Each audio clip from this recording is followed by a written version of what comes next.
السلام علیکم ناظرین، میں ہوں احسان خان اور آپ دیکھ رہے ہیں ہمارا YouTube channel Ehsan reaction with Ehsan. ناظرین اکرام، 16 دسمبر جب بھی آتا ہے خون کے آنسو رلاتا ہے۔ سقوط ڈھاکہ کو برپا ہوئے آج نصف صدی کا طویل عرصہ مکمل ہو چکا ہے، لیکن اس سانحے سے ملنے والے زخم آج بھی تر و تازہ ہیں۔ 16 دسمبر 1971 پاکستان کی تاریخ کا وہ سیاہ دن ہے جب دشمن کی مذموم سازشوں سے دنیا کی سب سے بڑی اسلامی مملکت دو لخت ہو گئی۔ آج کس کو دوش دیں؟ تحریک پاکستان تو اٹھی ہی بنگال سے تھی۔ 1960 میں ڈھاکہ میں مسلم لیگ تو بنائی ہی بنگالیوں نے تھی، جب جناح صاحب کانگریس کا حصہ تھے اور ہندو مسلم ایکتا کے ناظرین اکرام گیت گا رہے تھے۔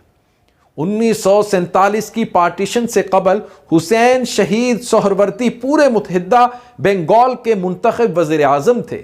شیخ مجیب الرحمان بائی سائیکل پر گلی گلی قریہ قریہ مسلم لیگ اور پاکستان کے نعرے لگاتے گھوم رہے تھے۔ یہ وہی شیخ مجیب الرحمان تھے جو بعد میں بھی جناح صاحب کی بہن کے صدارتی الیکشن میں بڑے بڑے جلسوں میں پیش تھے۔ لیکن ان دونوں سیاسی رہنماؤں کے ساتھ مغربی پاکستان کے نام نہاد قیادت نے کیا حسن سلوک کیا؟ ناظرین اکرام، وزیر اعظم سہروردی کی اس ملک میں کس قدر تذلیل کی گئی؟ لیاقت علی خان سے لے کر لٹھ بردار تک کیا بیانات ملاحظہ فرمائے جو آج بھی اس دور کے اخبارات میں موجود ہیں؟ کرپشن اور لوٹ مار کے گھٹیا اور جھوٹے الزامات عائد کرتے ہوئے انہیں جیل کی کالی کوٹھڑیوں میں بند رکھا گیا۔ ناظرین اکرام، یاد ہے یہ کس نے کہا تھا کہ میں سہروردی کی قبر میں پہنچنے تک اس کا پیچھا نہیں چھوڑوں گا؟ یہ کیسی جمہوریت تھی؟ 300 کے ایوان میں 161 سیٹوں کی کلیئر میجورٹی لینے والے کو تو جیل میں بھیجا جا رہا تھا اور محض 81 ممبران رکھنے والے کو وزارت عظمیٰ کے عہدے پر بٹھائے جانے کی تیاریاں کی جا رہی تھیں۔ واہ! کیا اس پر مظلوم بنگالی عوام کا احتجاج نہیں بنتا تھا؟ یہ سوال ہے۔ جمہوریت کی تاریخ میں یہ پہلی مثال ہے کہ میجورٹی مینورٹی کے استبداد سے جیتنے کے باوجود آزادی کی جنگ لڑ رہی تھی۔ ناظرین اکرام، شیخ مجیب الرحمان کی عوامی لیگ سب سے بڑی پارٹی بن کر سامنے آئی، جسے اقتدار منتقل نہ ہو سکا۔ اس بے اعتمادی، نا اتفاقی اور جمہوریت کش پالیسی کے سبب پاکستان کے دونوں بازوؤں کو چلنا محال تھا، لہٰذا سول ملٹری قیادت کی ناکامی، بین الاقوامی سازش، بھارتی جارحیت اور مشرقی پاکستان کے باسیوں کی محرومی نے پاکستان کو ناظرین اکرام دو لخت کر ڈالا۔ بلا شبہ یہ ہمارے لیے ایک سبق آموز سانحہ تھا جو ہمیں چیخ چیخ کر یہ تلقین کر رہا ہے کہ اتنے بڑے بڑے سانحات سے بھی سبق نہ سیکھنے والی قوموں کا مقدر زوال کے سوا کچھ نہیں ہوا کرتا۔ اس سانحے کے محرکات کیا تھے اور ہم نے اس سے کیا سبق سیکھا؟ آئیے ناظرین اکرام اس سوال کا جواب جاننے کی کوشش کرتے ہیں۔ ناظرین، پاکستان جب معرض وجود میں آیا تو یہ دو حصوں پر مشتمل ایک ریاست تھی۔ یہ بات کوئی انہونی نہیں تھی۔ دنیا میں کئی ممالک ایسے موجود ہیں جو دو حصوں پر مشتمل ہیں۔ ہمارے سامنے مشرقی جرمنی اور مغربی جرمنی موجود ہیں، شمالی کوریا اور جنوبی کوریا موجود ہیں، مشرقی پولینڈ اور مغربی پولینڈ بھی موجود ہیں۔ ان کے علاوہ بھی مثالیں موجود ہیں، لیکن کرۂ زمین پر کوئی ایسا ملک نہیں تھا جس کے دو حصوں کے درمیان میلوں کا جغرافیائی فاصلہ ہو۔ ناظرین، پاکستان دنیا کا واحد ملک تھا جس کے دو حصے تھے اور دونوں کے درمیان 1000 میل سے زائد کا فاصلہ موجود تھا۔ ویورز، دونوں حصوں میں آباد لوگوں کا بود و باش ایک تھا، نہ زبان ایک تھی۔ ان کی ثقافت میں یگانت تھی، کلچر ڈیفرنٹ تھا، نہ تہذیب میں کوئی مماثلت ملتی تھی۔ پھر وہ کون سی شے تھی جس نے دو حصوں میں رہنے والوں کو ایک لڑی میں پرو دیا اور انہوں نے ایک طویل عرصہ صبر آزما اور جد و جہد آزادی کے نتیجے میں ایک آزاد وطن حاصل کر لیا؟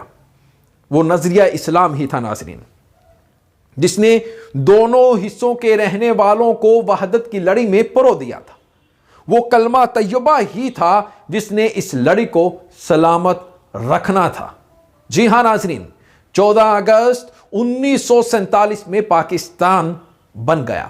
ہم جس منزل کی تلاش میں نکلے تھے اس کا ایک مرحلہ مکمل ہو گیا اور اب ہمیں دوسرے مرحلے کے لیے آگے بڑھنا تھا، یعنی اللہ سے کیا ہوا وعدہ پورا کرنا تھا۔ اس ملک میں کلمہ طیبہ کا عملی نفاذ کرنا تھا، لیکن بدقسمتی سے ایک طویل عرصہ تک ملک میں آئین ہی نہیں بن سکا۔ حالانکہ یہ ملک جس مقصد کے لیے بنا تھا، اس کے لیے ہمیں جس آئین کی ضرورت تھی وہ تو 1400 سال پہلے بن چکا تھا ناظرین اکرام، بس اس کا عملی نفاذ کرنا تھا، جو نہ ہو سکا۔ یہی سقوط ڈھاکہ کا نقطہ آغاز تھا ناظرین۔ اسی دوران ایک مخصوص ٹولے نے نظریہ پاکستان کو ہی متنازع بنانا شروع کر دیا۔ مشرقی پاکستان کے لوگوں کو اصل مقصد سے ہٹا کر ان کے دلوں میں محرومیوں کا احساس پیدا کیا گیا۔ ہماری ناظرین ایک بڑی غلطی یہ بھی تھی کہ پاکستان بننے کے بعد ہم نے مشرقی پاکستان کے نظام تعلیم کو تبدیل نہیں کیا۔ وہاں اساتذہ کی اکثریت ہندو تھی جنہوں نے ہماری سیاسی غلطیوں کا بھرپور فائدہ اٹھایا اور بڑی چالاکی سے نسل نو کے دلوں میں بدگمانیاں پیدا کی۔ ان کے ذہنوں میں بٹھایا گیا کہ وسائل مشرقی پاکستان کے ہیں اور عیش و عشرت مغربی پاکستان کے لوگ کر رہے ہیں۔ انہیں بتایا گیا کہ لاہور کی سڑکوں سے مشرقی پاکستان کے پٹسن کی بو آتی ہے، سمیل آتی ہے۔ مشرقی پاکستان کے عوام کے ساتھ جو سیاسی ناظرین اکرام زیادتیاں ہوئیں وہ ایک حقیقت ہیں جن سے قطعی طور پر نظریں نہیں چرائی جا سکتی ناظرین اکرام۔ بدقسمتی سے دونوں حصوں کے درمیان سب سے پہلا مسئلہ جو پیدا ہوا وہ بنگالی زبان کو اسپیشل سٹیٹس دینے کا مطالبہ تھا۔